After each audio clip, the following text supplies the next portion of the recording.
کچھو کمے چاہے جاگن تھے چاہے سمے یہ کچھو کمے یہ سارے آتے ہیں منہ کھول کے اس قطرے کے انتظار میں بے قراریاں دکھاتے ہیں، لیکن وہ رب بڑا دانا ہے، وہ رب بڑا حکیم ہے، وہ بھی اس قطرے کو اٹھاتا ہے، پورے سمندر کے سینے پہ نگاہ دوڑاتا ہے، اور وہ سیپ جو بالکل سمندر کے قعر میں سوتا ہے وہ سو سو کے روتا ہے، اسی کا نصیب بلند ہوتا ہے۔ قدرت اس سیپ کو نیچے سے اٹھاتی ہے، کچھو اوپر کمے اوپر، لیکن اس کو کہتے ہیں ہکڑیاں جاگ دیاں دے رہے بھاگ ستے تے بھاگ جاگ جا ملیا ون ستیان۔ اگر کسی کو یہ خیال ہے کہ ماتھے رگڑنے سے یار ملتا، یہ تمہاری بھول ہے، اس کا الگ کوئی اصول ہے۔ وہ عین کرم کی بارش برساتا ہے جب وہ قطرہ سمندر پہ آتا ہے، نہ کچھو کے منہ میں آتا ہے، نہ کمے کے منہ میں، نہ مگر مچھ کے منہ میں آتا ہے، وہ قطرہ سیپ چھوٹا سا صدف سیپ سیدھا اس کے منہ میں آتا ہے اور وہ پھر نیچے چلا جاتا ہے۔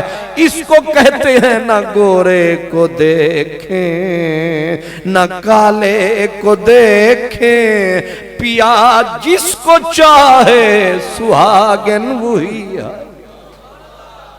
سرائکی میں کہتے ہیں ہکڑیاں جاگ دیاں دے رہے بھاگ ستے، ہکڑیاں جاگ دیاں دے رہے بھاگ ستے، بھاگ جاگ جا ملیا ون ستیانو، جے یار فرید قبول کرے جنت واڑ دینا پھڑ کتیانو۔ اس لیے یاد رکھو یہ اس کی اپنی تقسیم ہے، اس پہ کسی کا بس نہیں ہے، ہر بندہ اس کے آگے بے بس ہے۔ اس لیے اس مالک نے اصول بنایا کہ جو بندہ اس معاملے میں محنت کمائے گا وہ سب سے آگے۔ اسی لیے میں نے کہا نا کہ ایویں تے قیمت پیندی نہیں، کچھ دکھ بھی تے سین پیندائے، اور قطرے نو موتی بنن لئی قیداں وچ رہنا۔ یہ قدرت کی تقسیم، لیکن اصول یہ ہے کہ پہلے اس نے کہا میں تولوں گا تمہیں، پہلے تولوں گا پھر بولوں گا پھر در کھولوں گا۔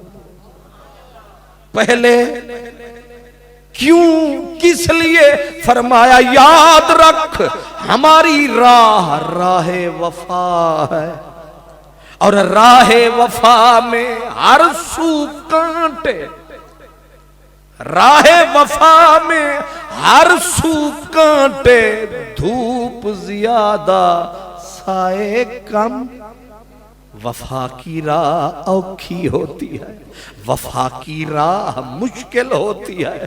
جب حضرت شاہ منصور کو اگلو نے پکڑا، رسوں میں جکڑا، عشق ہو گیا تکڑا، پکڑ کے کھینچ کے لائے، اب پکڑ کے یار لے گئے سولی پہ، چڑھا دیا منصور کو سولی پہ، گری لاش، نہ جنازہ تھا نہ کفن تھا نہ دفن تھا، نہ کوئی یار تھا نہ کوئی سجن تھا، بھری دنیا ہے لیکن منصور چڑھ گیا سولی۔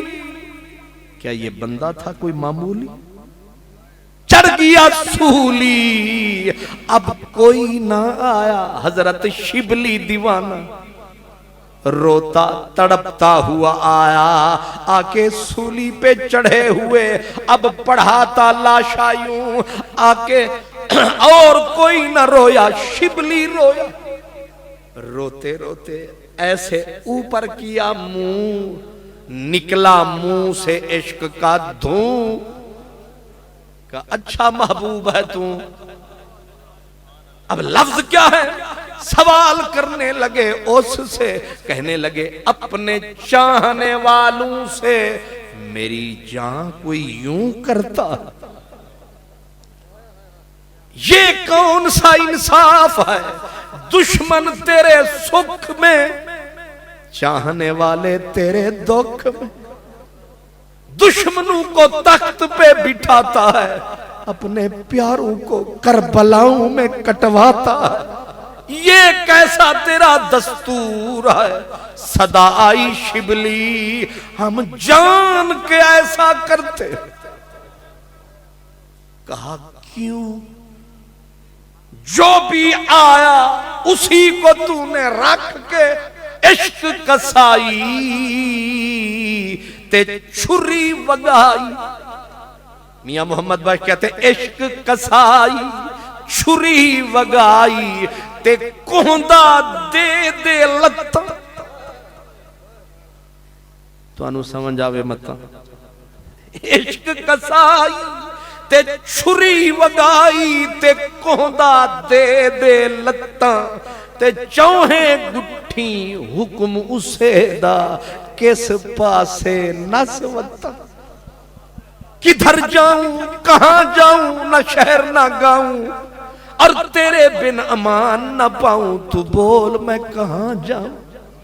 اللہ میاں صاحب کہتے ہیں چوہیں پاسے حکم اسے دا کس پاسے نسوتا، اور عاقل تھیں بے عقل صدایا، بھول گئیاں سب گتا، ننگ نموس سنبھال محمد دین سیانے متا۔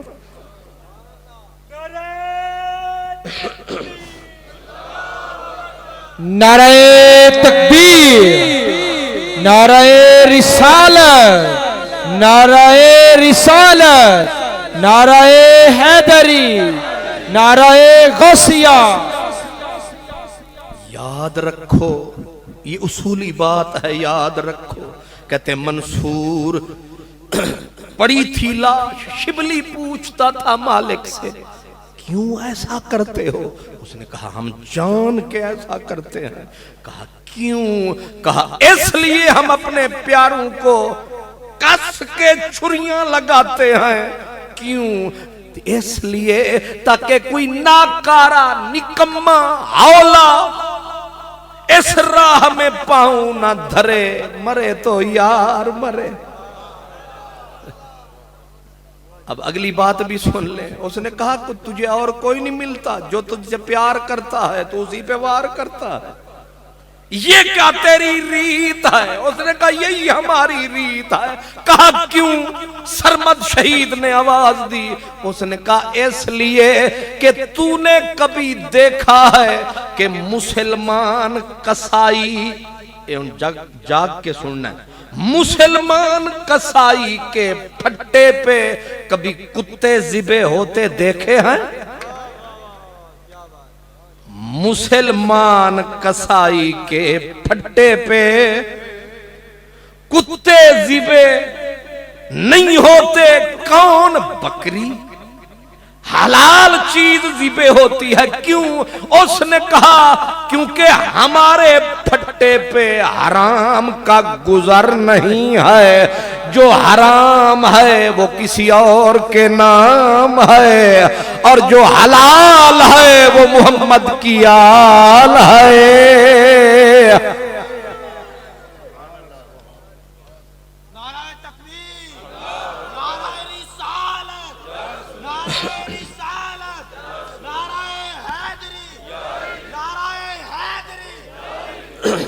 اس لیے اس نے کہا ہم لیتے ہیں چون